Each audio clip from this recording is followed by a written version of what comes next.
Mr. McCabe, I'm puzzled by your refusal to answer Senator Heinrich's question about a conversation you may have had with Director Comey. What's the basis of your refusal to answer that question?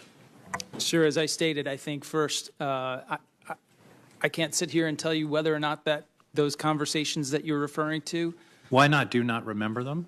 No, I'm sorry, sir. I don't know whether conversations along the lines that you have described fall within the purview of what the special counsel is now investigating. Is there some prohibition in the law that I'm not familiar with that you can't discuss an item and that you've been asked directly a question? It would not be appropriate for me, sir, to discuss issues that are potentially within the purview of the special counsel's investigation.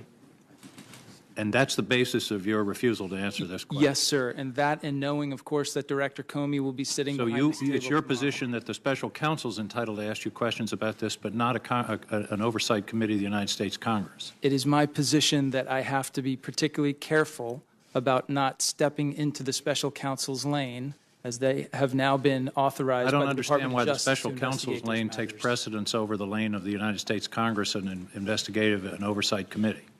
Can you explain that distinction? Why does the special counsel get deference and not this committee? Sir, I'd be happy Is there some legal basis for that distinction? I would be happy to take that matter back to discuss it more fully with my general counsel and with the department, but right now that's the... On the record, I would like a legal justification for your refusal to answer the question today, because I think it's a straightforward question. Mm-hmm. It's not involving discussions with the President. It's involving discussions with Mr. Comey. The gentleman, Mr. Director Coates and Admiral Rogers, I think you testified, Admiral Rogers, that you did discuss today's testimony with someone in the White House? I said I asked, did the White House intend to evoke executive privileges associated with any interactions between myself and the President of the United States? And what was the answer to that question? To be honest, I didn't get a definitive answer, and both myself and the DNI are still talking to the White House. So then I'll ask both of you the same question. Why are you not answering these questions? Is there an invocation by the President of the United States of executive privilege? Is there or not? Not that I'm aware of. Then why are you not answering our questions? Because I feel it is inappropriate, Senator. What you feel isn't relevant, Admiral. What you feel isn't the answer. The answer is, why are you not answering the questions? Is it an invocation of executive privilege? If there is, then let's know about it. If there isn't, answer the questions. I stand by the comments I've made. I'm not interested in repeating myself, sir. And I don't mean that in a contentious way. Well, I do mean it in a contentious way. I don't understand why you're not answering our questions. You can't. When you were confirmed before the Armed Services Committee, you took an oath. Do you solemnly swear to give the committee the truth, the full truth, and nothing but the truth? So help you God. You answered yes to that. And I've also answered that those conversations were classified, and it is not appropriate in an open forum to discuss those classified conversations. What is classified about a conversation involving whether or not you should intervene in the FBI investigation? Sir, I stand by my previous comments. Mr. Coates, same series of questions. What's the basis for your refusal to answer these questions today? The basis is what I've previously explained. I do not believe it is appropriate for me to What's the basis? I'm not satisfied with I do not believe it is appropriate or I do not feel I should answer. I want to understand a legal basis. You swore that oath to tell us the truth, the whole truth and nothing but the truth, and today you are refusing to do so. What is the legal basis for your refusal to testify to this committee? I'm not sure I have a legal basis, but I'm more than willing to sit before this committee and during its investigative process in a closed session and answer your questions. Well, we're going to be having a closed session in a few hours. Do you commit to me that you're going to answer these questions in a direct and unencumbered way?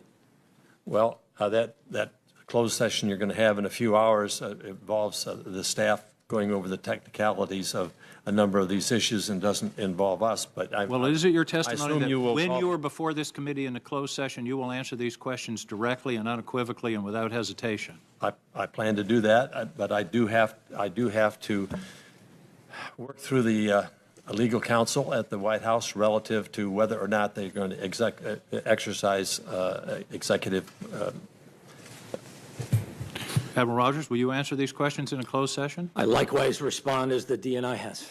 I certainly hope that that is what happens. I believe that's the appropriate thing. But I do have to acknowledge, because of the sensitive nature and the executive privilege aspects of this, I need to be talking to the general counsel in the White House. I hope we come to a position where we can have this dialogue. I welcome that dialogue, sir. I hope so, too. And I would just add, in conclusion, that both of you testified you had never been pressured under 3 years. I would argue that you have waived executive privilege by, in effect, testifying as to something that didn't happen. And I believe you opened the door to these questions. And it is my belief that you are inappropriately refusing to answer these questions today. Thank you, Mr. Chairman. But will it make a difference in the public discourse about this to have credible public servants sit there and say it? This has all been sources say, intelligence leaks. There you have people with long resumes in public service and law enforcement saying this is a criminal investigation, including the president. I think it is significant, but you know, this is different from other investigations, at least so far. You know, in Watergate, there was a special prosecutor and there was a congressional investigation. In Iran-Contra, there was a special prosecutor and there was a congressional investigation. In those congressional investigations, the witnesses were not saying, I can't talk about it because the independent counsel is investigating it. They both go on at the same time, and the public has an enormous interest in getting these facts. So if witnesses are going to come before Congress and say, we can't talk about it because the special counsel is investigating it, we'll never learn anything. Well, and maybe they could be held in contempt of Congress. Who knows? I mean, Burr sounded upset about it. Yeah. But it seemed to me there was one message they had. We weren't directed. We weren't pressured. That was it. But that's so subjective. Whether you feel pressured or not. Yeah, and the president was also from the president's perspective, he was very lucky today. It was Dan Coates, a former senator, in that chair, and Admiral Rogers, a man in uniform, in the chair. If these were two other people who didn't have A, the military history, and B, the credibility with the United States Senate, I think they would have been pushed further in this setting. That doesn't mean they won't be. Doesn't mean they won't be pushed further down the line. Well, but they didn't get it as hard today as they might have had it been other people. But you were talking about the fact that you can have both investigations simultaneously, and that was their excuse. If that were their actual excuse, then at least we can have that discussion. To me, their excuse was completely. What was their excuse? Yeah, that was part of their excuse. But then it was like, at one point, the fact that Dan Coates said, I don't really know if there's a legal basis. Like, what? He wants that back.